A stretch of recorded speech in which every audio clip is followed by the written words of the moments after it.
सहनाववतु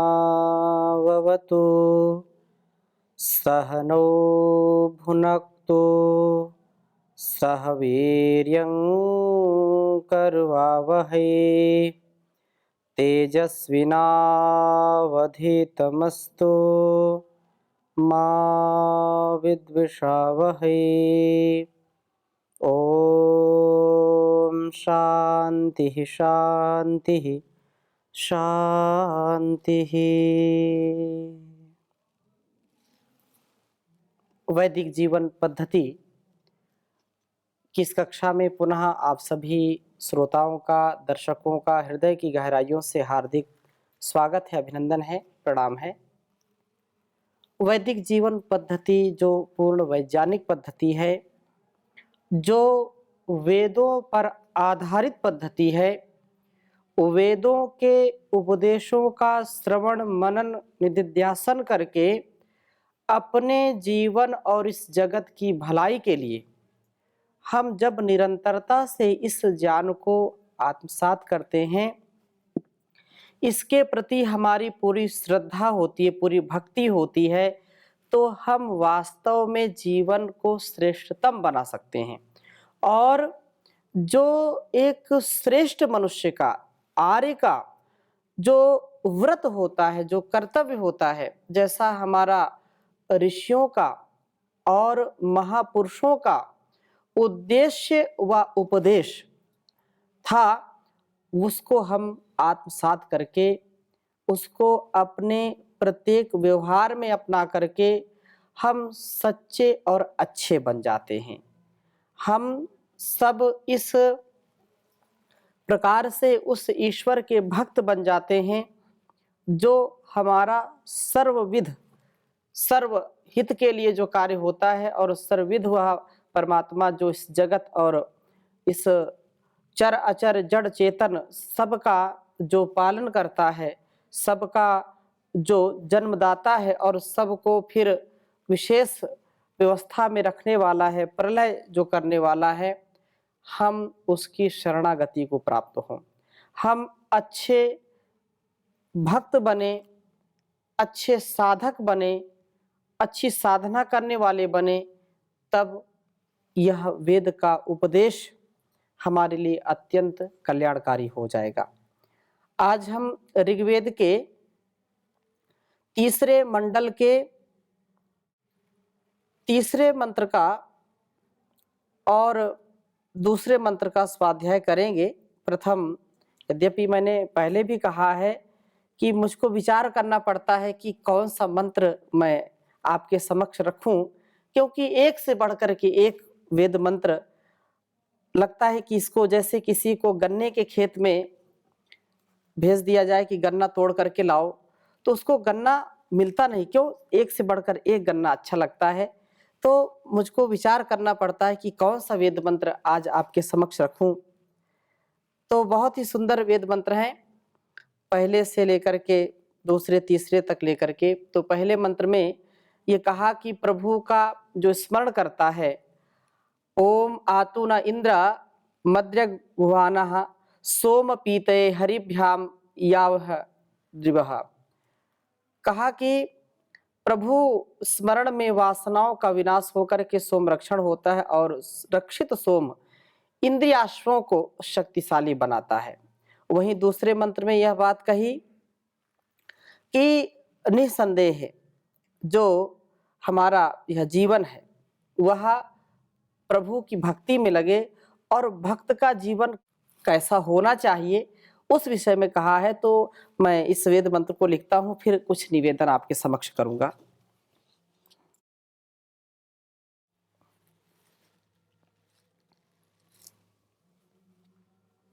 ओम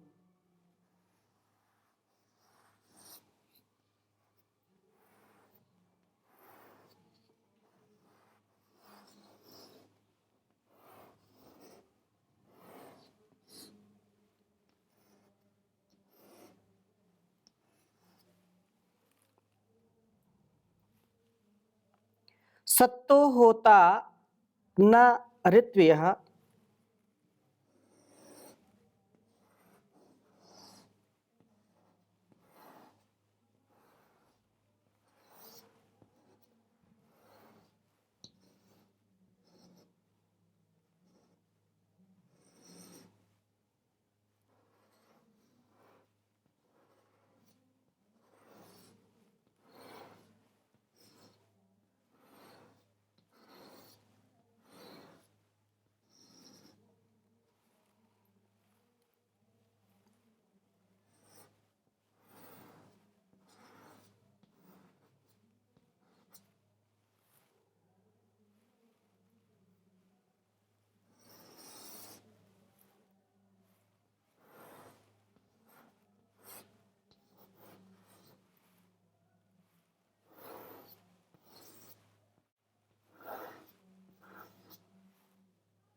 ऋत्वियस्तिस्तिरे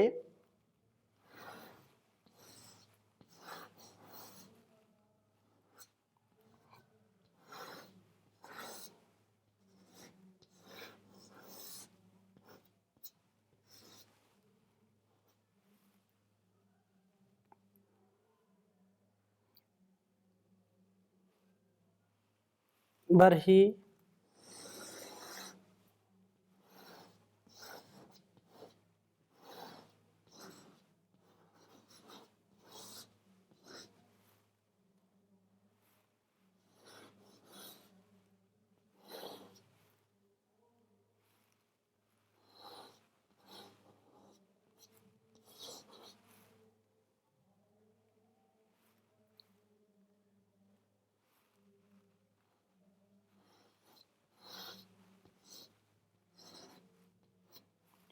बर्हिरानुषक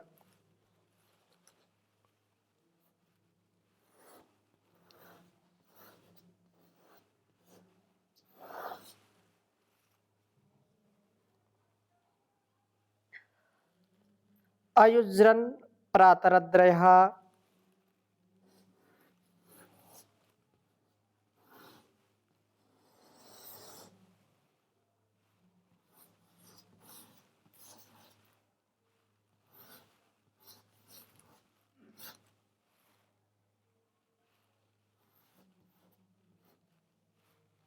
अयुज्रन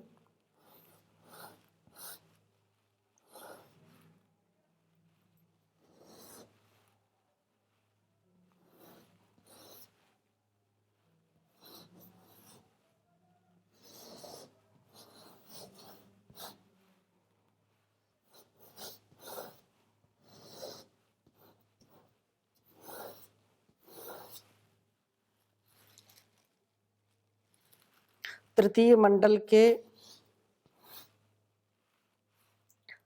41वें सूक्त का हम दूसरा मंत्र पढ़ रहे हैं।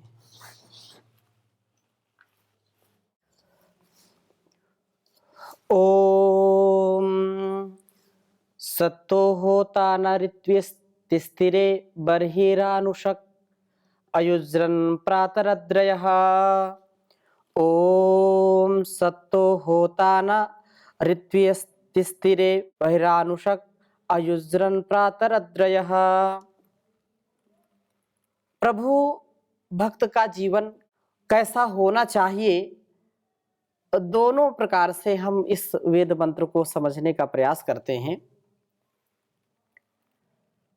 कहा है कि हे प्रभु, यह आपका भक्त होता न होता की तरह सत्ता इस शरीर गृह में स्थित हुआ है। अर्थात यदि हम ईश्वर के भक्त हैं, ईश्वर को अपना आराध्य समझते हैं, जिसने वाणी का सामर्थ्य दिया है, बोलते हैं, कानों का सामर्थ्य दिया है, सुनते हैं, आँखों का सामर्थ्य है, देखते हैं आँखों से, नासिका का जो सामर्थ्य है, नासिका से गंध सुगंध दुर्गंध का, और त्वचा से स्पर्श का जो भी ज्ञान होता है, उस समस्त ज्ञान से हम ओतप्रोत हैं। और वह सामर्थ्य कौन देता है? परमपिता परमेश्वर देता है। इसलिए हमें चाहिए कि हम इस मानुष देह को प्राप्त करके होता बने, अर्थात सदा दान पूर्वक अदन करने वाले बने। सच्चा भक्त वही है जो उस परमात्मा से मिलता है, उसका वह यज्ञ कर्मों में उपयोग करे। अर्थात इस लोक में जो भी हम कल्याणकारी कर्म कर सकते हैं, दीन दुखियों की पीड़ा हर सकते हैं, उस कर्म को सदा करते रहना चाहिए।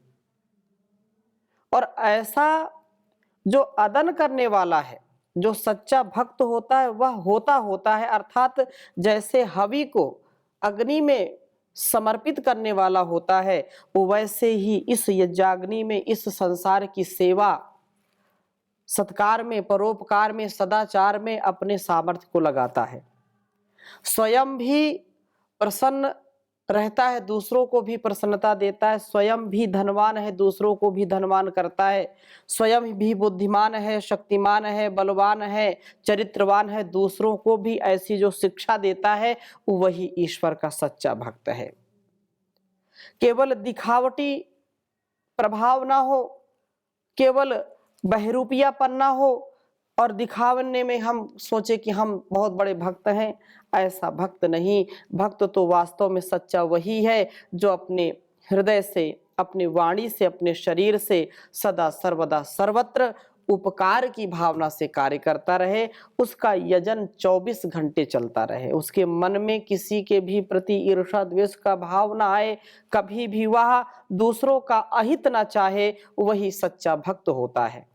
यदि हम ईश्वर के सच्चे भक्त हैं तो वेद हमको संकेत करते हैं, उपदेश देते हैं, हमको संदेश देते हैं कि भक्त हो तो ऐसा होना चाहिए। यदि हमारे अंदर स्वार्थ की भावना है, यदि हम केवल यही चाहते हैं कि हमारा ही पेट भरे, हमारी ही इंद्रियां जो चाहे वही हमको मिले और दूसरों को ना मिले, तो यह भक्त के लक्षण नहीं हो सकते हैं।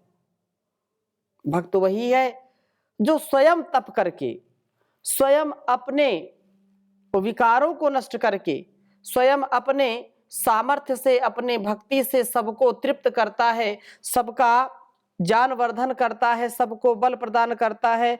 ऐसा भक्त वास्तव में जो होता है वही सच्चा भक्त कहलाता है। इसके विपरीत जो कर्म करते हैं वो सच्चे भक्त नहीं हो सकते हैं, वो सच्चे हितकारी नहीं हो सकते हैं, लोक उपकारी नहीं हो सकते हैं, वो तो कुछ दूसरा ही उनका स्वरूप होता है। इसलिए सच्चा भक्त बनना है तो त्यागी, तपस्वी, तप का तात्पर्य भी उल्टा कोई ना ले यहाँ पर। तप का तात्पर्य यही है कि अपने नेक राह पर चलते चलते, धर्म की राह पर चलते चलते, अपने कर्तव्य की राह पर चलते चलते, अपने उत्तरदायित्वों का निर्वहन करते करते यदि हमको दुख सुख, मान अपमान, लाभ हानि, जय पराजय, हार जीत का सामना करना पड़ता है, सुख दुख का सामना करना पड़ता है, सर्दी गर्मी सहन करनी पड़ती है, तो भी अपने कर्तव्यों को नहीं छोड़ना, यही सच्चा तप है। एक माँ अपने बच्चे को पालती पोसती है, उसका लालन पालन करती है, लेकिन कभी भी वह सर्दी गर्मी, मान अपमान, लाभ हानि, जय पराजय में अपने संतान को छोड़ती नहीं है। सब कुछ छोड़ सकती है लेकिन अपने कर्तव्य को नहीं छोड़ सकती है। ऐसे ही एक सच्चा भक्त जो होता है वह अपनी तपस्या को नहीं छोड़ सकता है। उसकी जो त्याग की भावना है, लोकोपकार की भावना है, दूसरों की सहायता करने की भावना है, दूसरों में उस ईश्वर का दर्शन करने की भावना है, वह कभी भी इससे विपरीत कर्म नहीं करता है। सच्चा भक्त वास्तव में वही होता है। इसलिए कहा कि सच्चा भक्त जो कुछ भी ईश्वर से प्राप्त करता है, उससे जो कुछ भी मिला उसको बड़े प्रेम से जो दान देता है, पात्रों को दान देता है, वही ईश्वर का भक्त होता है। अहंकार की भावना से नहीं, तिरस्कार की भावना से नहीं, प्रदर्शन की भावना से नहीं, प्रभु दर्शन की भावना से जो ऐसा करता है। इसलिए कहा है कि अगला उपदेश, यह आपका भक्त ऋत्व्यः, प्रत्येक कार्य को ऋतु के अनुसार करने वाला है, अर्थात समय पर सब कार्यों को करता है, ऋतु के अनुकूल करता है। इस नियमित कार्यक्रम वाले पुरुष को आनुषक, निरंतर, जैसा यहां कहा है, आनुषक निरंतर बरही वासना शून्य हृदय तिस्तिरे आस्तीर्ण किया गया है। बहुत ही महत्वपूर्ण बात है। कुछ लोगों का जीवन बिल्कुल अस्त व्यस्त होता है। जीवन अस्त व्यस्त नहीं होना चाहिए। जीवन अनुशासित, व्यवस्थित, मर्यादित, सुरभित, सुगंधित, विलसित विकसित होना चाहिए, सुव्यवस्थित होना चाहिए। और जो सच्चे भक्त होते हैं ईश्वर के, उनका उठना, बैठना, सोना, जागना, चलना, फिरना, सारे कार्यों का जो नियमन है, जो संयमन है, वो श्लाघनीय होता है, वह बहुत ही प्रशंसनीय होता है। समय से उठना, समय से अपनी साधना करना, समय से भोजन करना, समय से दूसरों की सेवा करना, सब काम बिल्कुल संतुलित, संयमित होता है, असंतुलित नहीं होता।